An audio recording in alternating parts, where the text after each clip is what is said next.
see okay? Do we need to turn the lights down? I'm usually very, very loud, so usually people tell me to turn the volume down, so I'd probably be fine without the mic.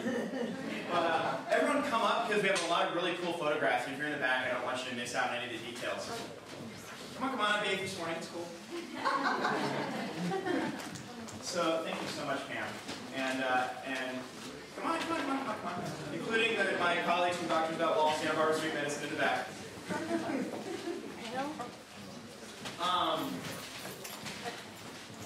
It's a privilege to be here to talk to our colleagues in the United Nations as a representative from Doctors Without Borders, Médecins Sans Frontières. I think you'll find that when you begin to get involved in global health and in international humanitarian aid, there's a lot of different players. And it's a very complicated landscape of a lot of different acronyms, you know, the UN, MSF, et cetera, and everyone has their part to play. And I'm talking today on behalf of MSF, but it's a real privilege to be here to talk to you guys. Unfortunately, I'm for like those standing in the front, I got to stand right in front of you so you can look at my chest because I have to use the computer. But anyway, let me go ahead and get started. This is a photograph I took in 2006, and I think for those of us that have served in the international community, it as an image embodies a lot of the challenges we face in the developing world.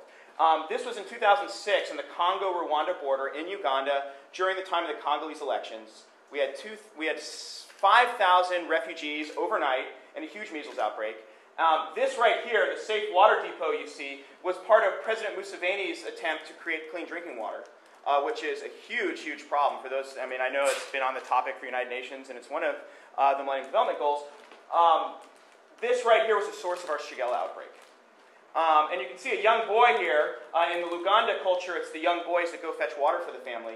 And he's not wearing any shoes, so he's carrying that jerry can. He doesn't have any shoes. And we had a hookworm problem.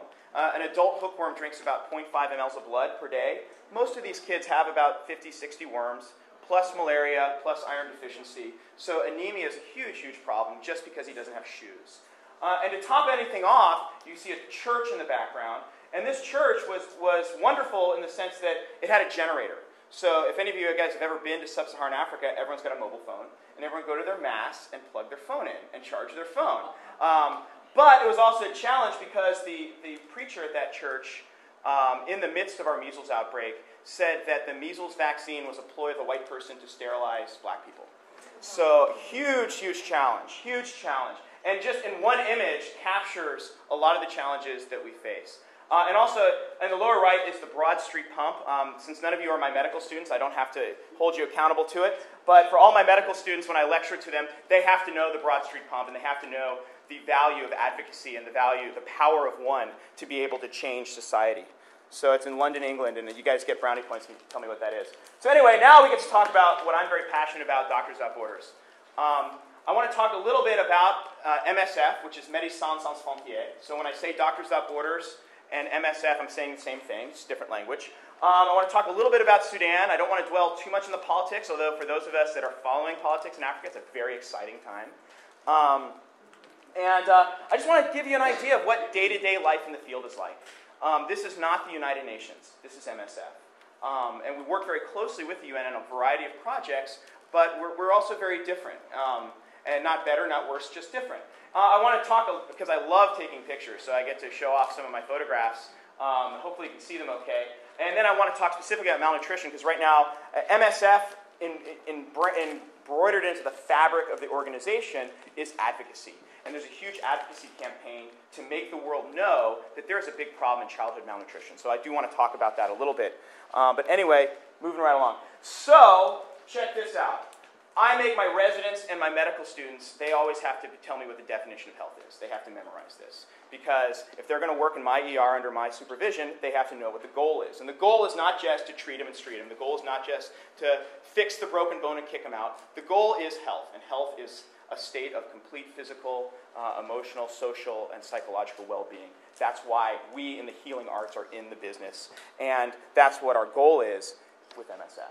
So what is MSF? We got to dial it back a little bit. Humanitarianism. The first humanitarian organization was the ICRC. the first international neutral humanitarian aid organization. And it was started by this guy here, Henri Dunant. He's not a doctor, he's not a nurse, he was a businessman, he was an entrepreneur. And during the Battle of Solferino, he noticed, and it's a typical battle, you know, you have the gray coats line up against the blue coats, and they point their guns at each other, and they shoot each other, and gray coats get injured and get taken care of by gray coat doctors, and blue coat, they get injured and they get taken care of by blue coat doctors, and then there's a lot of innocent civilians in the middle, and they get shot, no one takes care of them. Sometimes they take care of each other. And he saw that and he said, this is wrong. This is wrong. We as a civilization need to fix this. And he created the International Committee for the Red Cross. And the ICRC is an international, neutral organization that goes into the heart of conflict without taking a side and just takes care of sick people. Amazing organization. You'll find that those that work in MSF, there's a lot of cross-pollination between MSF and ICRC. But ICRC, they're neutral. They refuse to open their mouths. They refuse to say what they see if there's injustice going on. We're like, hey, we're not taking sides, we're just taking care of sick people. Okay? And this is the culture where MSF evolved. MSF was started in the 1970s as a result of the battle, as a result of the conflict in Biafra, Nigeria. Without getting too much into politics, pretty typical conflict. You have a group of people that the government wants out, so they started starving them to death. Castle warfare has been done for thousands of years. And there was a group of ICRC docs, a group of missionary docs, a group of journalists, and they saw that this was going on. And they said, wait a second, there's something wrong here. We can't keep our mouths shut anymore. That's immoral. We have to speak out. We have to let the world know what we're seeing. And the MSF would call that témoignage, which my French is atrocious. It's the act of bearing witness. And out of this is where MSF evolved. MSF is an international, independent organization that does emergency medical humanitarian aid. A lot of times we get stuck doing stuff that we really don't want to do. We don't do development. We don't help build infrastructure. That's not what we're here for. We go into the heart of conflict. We take care of sick people neutrally without taking sides. But when we see something that's wrong, sometimes we speak up. And you'll find that in history, MSF was, you know, it's a bit of a French background, which is kind of fun because, you know, a little bit of that kind of... you know, you'll find that the MSF was in Rwanda in 1994 and noticed that the incidence of machete wounds was going up among one particular ethnic population 4,000% a day. And MSF made a press release in the Paris newspaper, said these guys don't need doctors, they need tanks to protect them. There's a genocide going on. Témoignage, the act of advocacy. And I want to plead with you today, what I'm doing here today, telling my story, is an act of témoignage. It's an act to let you know that we live in a world of incredible inequality and incredible injustice, and I want you to just get a glimpse of the world that I worked in for 9 months. I don't want to talk too much about MSF as an organization. Obviously, I love it. It's an incredible organization. It's based on neutrality, impartiality, medical ethics, humanitarian law, and independence. Independence is key. For those of you that ever want to know what an organization is doing, look at where they get their funding. In fact, some of you might have watched what's going on in Japan, thinking, oh, Doctors Without Borders, they're probably there.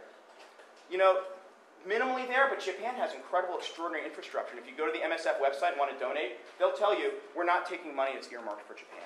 There's lots of other places, and if you're going to give us your money, then you're trusting us to put it where we think it needs to go. So, and that's one of the things that I love about the organization.